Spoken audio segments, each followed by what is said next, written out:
Good morning, traders. It is Monday, August 29th. I am bearish. Let's get this video started. I got so much information to talk to you about. Right now, I see the market as having more weakness this morning. I'm going to show you how to leg out of a bullish put spread gone bad. And here's what we're looking at. We're looking at the LOW September 16th expiration. We sold the 205 puts and we bought the 200 puts, and the spread was established for a $5 credit. So right now, what we're going to be doing because of bearish sentiment is we're going to be buying back these 205 puts, and the trade is going to be from a neutral to slightly bullish posture to an outright bearish posture. So I better be very, very confident in my analysis. I've got to get this right. Friday would have actually been the ideal time to leg out of this, but I wasn't able to get a video done Friday. We're going to be taking a look at all the price action and everything. So make yourself comfortable. This is going to be a long one. So right now you can see $7.80 is where those options are offered. 755 bid. So we'd be able to buy those back in for 775, maybe 770. I'm going to go with 770. So if I initially put that credit on for $1.05 and I subtract that $1.05 from $7.70, that gives me $6.65. So that is my target price for those $200 puts. I'm going to be trying to sell those for $6.65. We're early in the day. We're only an hour and 20 minutes into trading. So we got plenty of time for this to work out. Here are the keys to legging out of a bullish put spread. You have to have confidence that the market is going to go down. That is the key. Second of all, you have to have relative weakness in the stock, and you can see 10 SI less than 0. So the stock has to be weak relative to the market, and the stock has to have broken technical support. So let's take a look at all those factors, and you can see here that we have an upward sloping trend line right here that was breached to the downside on this long red candle. We were leaning on the open of this long green candle. You can see earnings, stock ran right up to the 200-day moving average, and then it backed off. Well, when we put the spread on, we were expecting the open from this long green candle to hold. It has not. So now that it's been breached, we have to buy that spread back in. Plus, we're in the money on the short strike. So now that that support has been breached, this stock has a clear path to the 100-day moving average. So we're leaning on that upward sloping trend line and that opening there. Two support levels breached. Stock should have an easy path lower. Why am I so bearish on the market? Well, Friday, this is the price action for the S&P 500. This was when Powell started to speak at the Jackson Hole conference. You can see this long red candle. Then what happened? We had this long green candle, which is a little bit surprising, but this is like an FOMC statement where you get lots and lots of volatility. By the way, I am short S&P futures right now, so I'll tell you why I believe the market is going down from here as well. So you get this big sell-off, stacked red candles consecutively, very little overlap, super, super bearish. That long green engulfing candle instantly erased. And so now the market starts drifting lower. And you can see that all of these little bounces, they're only about 15, 20 minutes long, and then wham, sellers are right back in. This is when you would typically, after a big drop like this, you would see long green candle, maybe a few candles trying to get a bounce going, and then the market would roll over and sell off. Not last Friday. Last Friday, sellers were playing whack-a-mole. Wham, wham, wham, wham. Every time the market would poke its head up, consistent selling. Never even got a bounce going the whole day. Never even saw one of those Long green candles, one of those short covering bounces, never happened. And then we continued to drift lower. Pete, how do I know if we're going to continue to drift lower? Apple, there's an alert right now. I set an alert for Apple below the 200-day moving average, which is the low of the day. That's currently breached. Upward sloping trend line, breached to the downside below the 200-day moving average. Market moving lower. I like Apple short here. Let's make Apple short the trade of the day, just because I got a trade alert right there. Actually, Apple's been fairly strong relative to some other tech names, but what the heck? Let's go with it. So in any event, I wanted to get back to LOW, and I wanted to show you why the market is so bearish right now. If we go to the daily chart, we're going to see that long red candle that we got on Friday. When have we seen a long red candle like this before that opens on its high and closes on its low? Let me think about that. Oh, hey, here's one right here. And guess what this was? This was the last time that the Fed shocked the market. So we're getting ready for the June FOMC meeting, and everybody's looking for a 50 basis point rate hike, and all of a sudden they're leaning 75 basis points, and they are vocal about it. And by the way, we might do 75 basis points in July as well. Ooh, wham, wham, wham. After this, we made a new low of the year. Could we make a new low of the year here on this news? Well, what Powell had to say was that the Fed should learn from the mistakes made in the 1970s. Inflation was running hot. They put the brakes on, and then they started to ease. And then inflation reared its ugly head again toward the back half of the 1970s. His statement Friday was, we're not going to make that same mistake, and traders should not expect that we are going to be easing in 2023. Oh, the market did not like that news at all. But this is common. This is what happens in August and September. All the skeletons get pulled out of the closet. DC is in recess, so the politicians are gone. The Fed is in recess. This is a news cycle that's very, very light. So you're going to hear things like tension with China is increasing. We could go to war with China. Ukraine is horrible. There are food shortages. There's shortages of power in China. There are going to be supply disruptions. COVID spiking in China.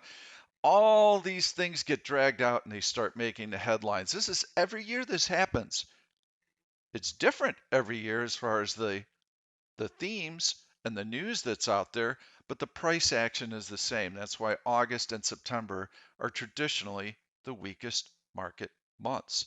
So, in any event, you get this big sell off Friday, and we know that when it's Fed induced, when it's interest rate induced, that selling pressure is going to be persistent because it has institutions back on their heels.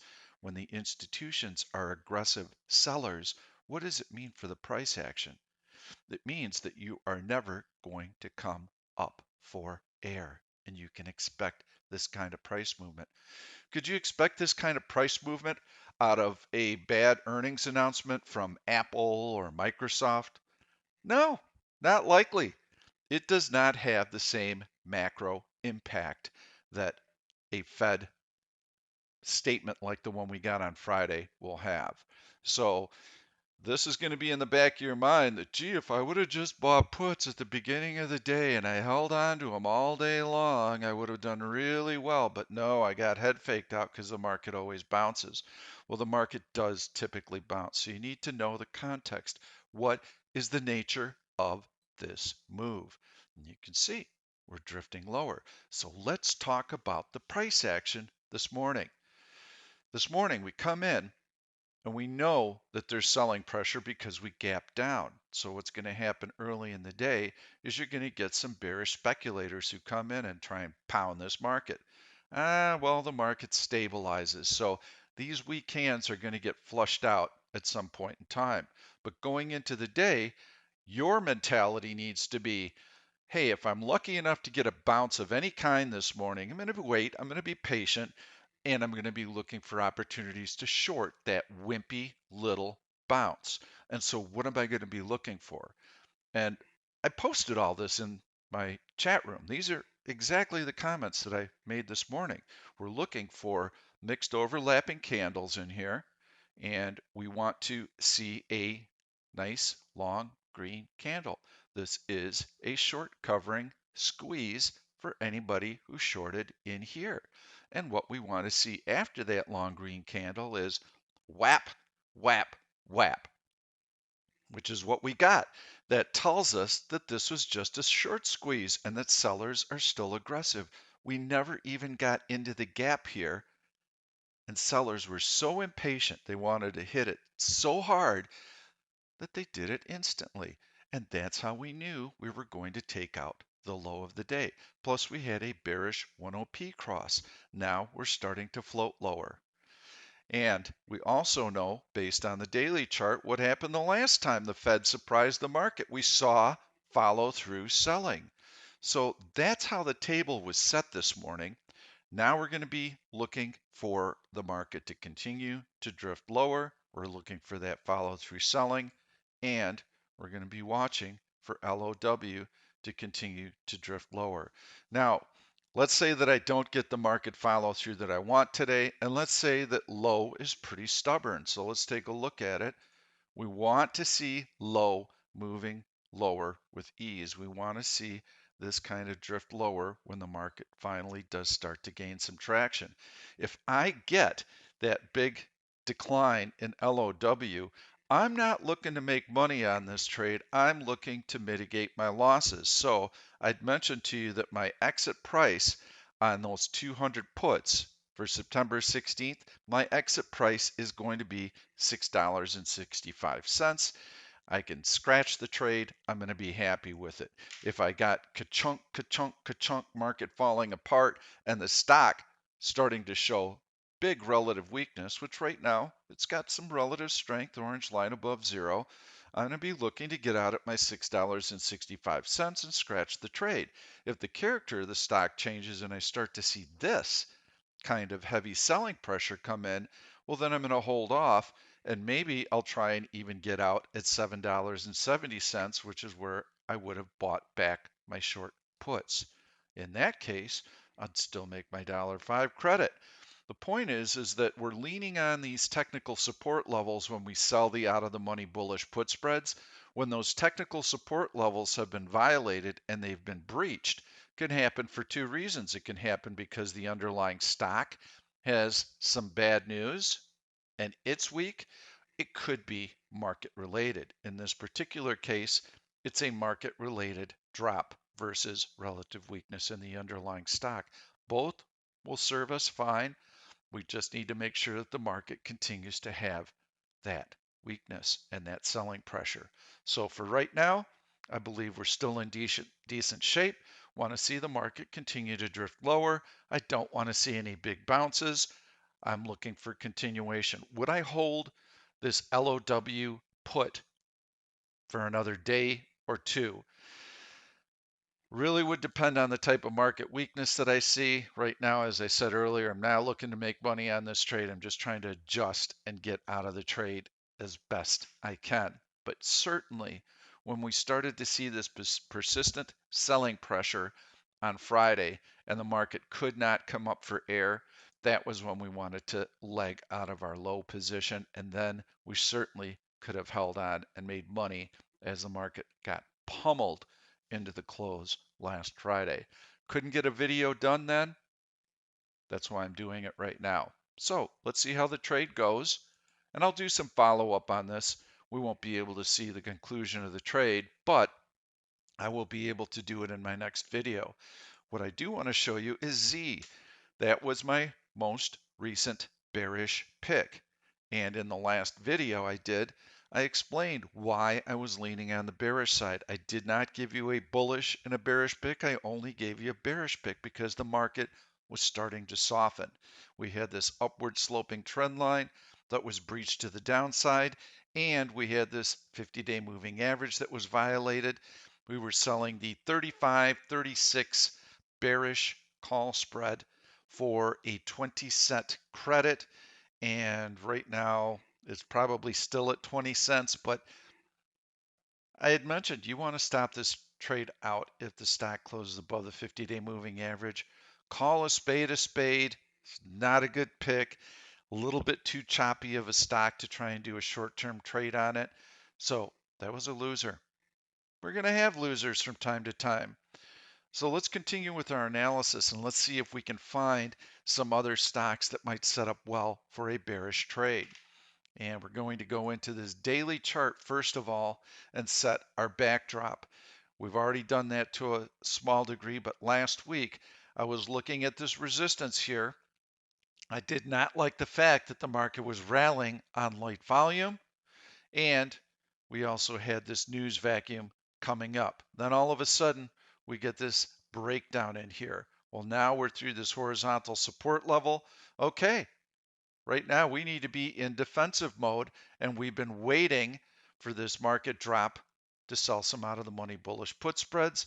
We have to still be patient now because the reaction to the FOMC, not FOMC, to the Fed chairman's speech on Friday, Jackson Hole, was extremely bearish. So now that we've got this long red candle and we know what happened the last time the Fed shocked the market, we made a new low of the year. We've got to expect that there's going to be some further selling.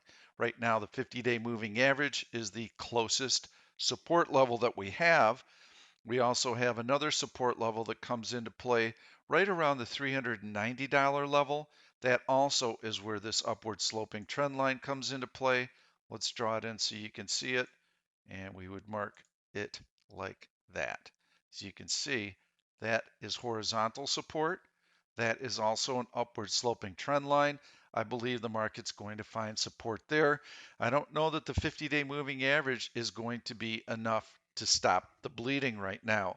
We have a very light news cycle. This week we're going to get a lot of employment data. Got ADP coming out Wednesday. They've revised their methodology. I love ADP. They process payrolls for medium and small businesses. They have their finger on the pulse. They know how many checks they cut. I rely heavily on ADP, in fact, much more so from a fundamental standpoint than I do the jobs report on Friday, although that's what everybody else watches. So on Friday, I've been watching initial jobless claims. They have not been ticking higher. They've been super, super steady. So they look good. That means we're probably going to get a decent jobs report on Friday. Well, lots of jobs. That should be good for the market. We should see a big market bounce, right? That would be logical. Well, right now, good news is bad news. Oh my gosh, that gives the Fed some more breathing room to tighten. Good jobs report. Fed's going to be more aggressive in September. Sell, sell, sell, sell, sell. I mean, that could easily happen as well. I will tell you that when the volume starts to dry up, and right now we're going into a holiday, the current prevailing trend tends to continue, which would be on the downside, especially after that heavy selling that we've seen recently. So that's why I'm positioned on the bearish side right now. That's why I feel that we can leg out of that low bullish put spread. Let's see if we can find another stock. So let's go in and run some of our searches, see if we can find another stock that looks good. And we'll go in, just going to use the scanner. Let's go into Pop Bear. Actually, we'll go under Royal Flush Bearish first. This is a search that shows us stocks that are bearish according to our trade signals across all time frames. BMY, major breakdown through horizontal support, and look at it just plunge through that 200-day moving average. Very weak price action. Could be a good short.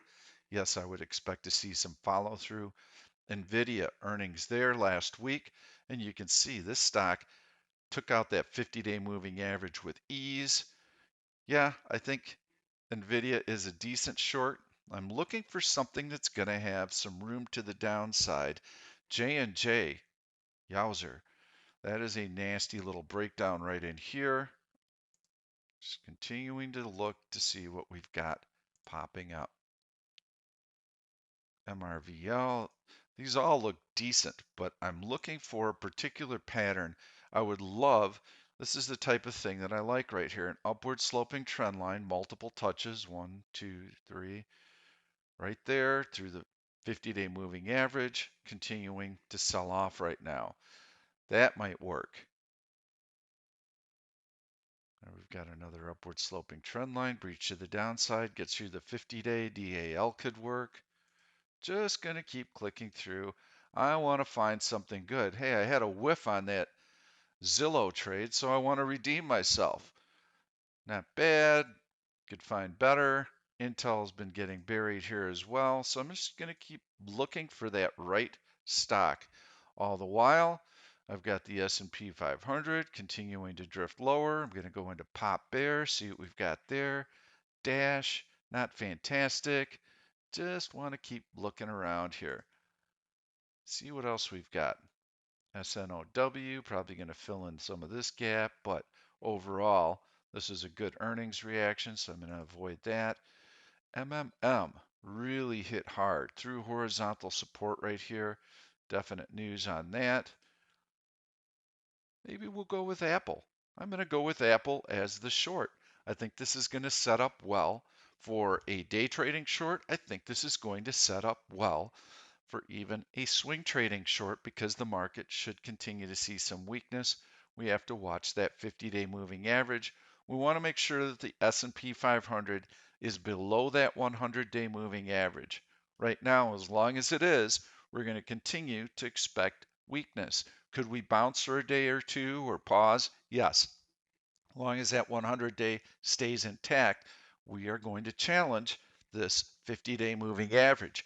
You can see Apple is below the 200-day moving average, and it's below this upward sloping trend line. Now, upward sloping trend line, very, very steep, not as highly regarded or as reliable as a trend line that has a shallower slope like this one. This is not as steep as this one, but it still has a good head of steam and it still has a weak market backdrop. So yes, that could work. Let's continue to go through. Let's see what other candidates we might have here. That's a nice horizontal breakdown below the 100-day moving average. Qualcomm super, super choppy, so you got to be careful with that one. Google, that's also on the list. Let's take a look at Google. Yeah, another very choppy stock. MOS, that's a strong stock. Wouldn't want to short that. Maybe weak today, but it has been strong. Here's a really nice, tight, upward sloping trend line right through there. You could see through the 100-day moving average, compresses, now long red candle through the 50-day moving average, follow through today, not on its low of the day. You can tell because that's a doji. Market's on its low of the day. I want something on its low of the day, and that I can spot from the daily chart. Just continuing to go through, see what else we can spot here. Relative week 30, we'll look at that. This also shows me the buy signals or sell signals on multiple time frames, so I can see these stocks actually look pretty strong in here. Ice cold, we'll take a look at that one. RTX, choppy. TSM, horizontal support, breakdown below that horizontal support, not too bad. Take a look at anything else that might work. Let's take a look at TSM real quick because that's a nice little horizontal breach below all the major moving averages. Yeah, that is some steady selling pressure. So let's put up the 5-minute chart of the S&P 500. Let's take a look at it. You can see this gradual drift lower, but the S&P 500 in general has been holding that early gap down. What has the stock been doing? Just drifting, drifting, drifting lower with relative weakness. So yes, TSM also looks like it would be a good short. I kind of flagged Apple early in the day on that alert. I'm going to stick with Apple. It's through the 200-day moving average. It has lots of room to run. And by the way, that's what we want. We want lots of room to run. We don't want a stock that still has to get through technical support levels. We want those support levels to already have been breached. The path has been cleared for the stock to move lower. And that's why I don't even like to look at stocks that are not below the prior day's low for shorting, because that prior day's low is a support level. If it can't even get through the prior day's low, I have no interest in it. I want to blow through that. That's another thing that I want to mention on technical support and resistance levels, be they trend lines, be they major moving averages. When you are challenging a major moving average, you do not want to creep, creep, creep towards it. You want to come down to it and you want to blow through it aggressively. You want to obliterate it. And then when you close below it, you have escape velocity to continue and to see follow through. But oftentimes, when you have a major moving average, you're just kind of chopping and chopping and chopping back and forth, up, below, above, below. This is not the way that you want to attack that major moving average, because then you may spend time around that major moving average. It is a magnet. So when you attack it though, and this actually did attack it pretty well, but then, these are three nice stacked green candles. So eventually, after this compression, yes, the market continues higher. But in this particular instance, we blew through it. We're going to be testing the downside. I'm not looking for any kind of decent market bounce until we find support.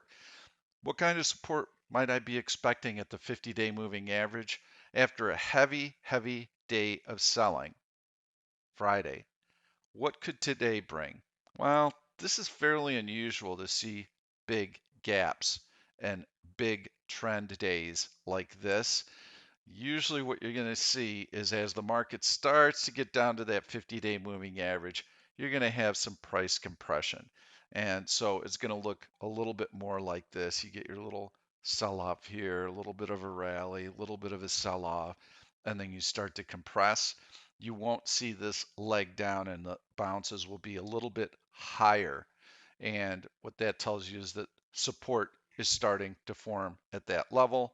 And then you know that the 50-day moving average may hold. So be mindful of that. Be mindful that volume is going to start tapering off. We do have some big economic reports this week. But even if they're good, and I'm expecting good economic reports, the interest rate hikes that we've seen so far this year, they have not even filtered into the economy yet.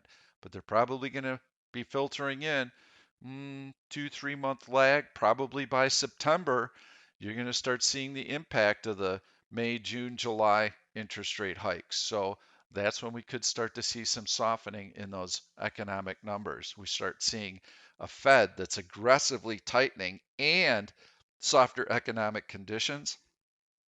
That's when you certainly could see some accelerated market selling. So favor the short side. I like Apple on the short side. I think TSM could work on the short side as well. We're going to be legging out of that LOW spread today. Let's take one last look at it, see what the stock itself is doing. It's hanging in there pretty well. You can see it's still up on the day.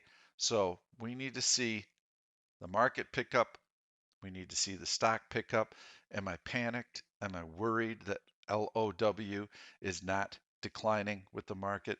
Not overly so, but if I have to close this down at the end of the day for a loss on the trade, I'm going to do so because the market character has changed. This stock has broken the technical support levels that I was leaning on. I've given myself a chance to try and scratch the trade.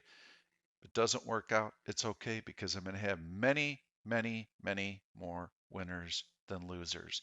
That's all I've got for you today. Please leave your comments and questions. I will respond.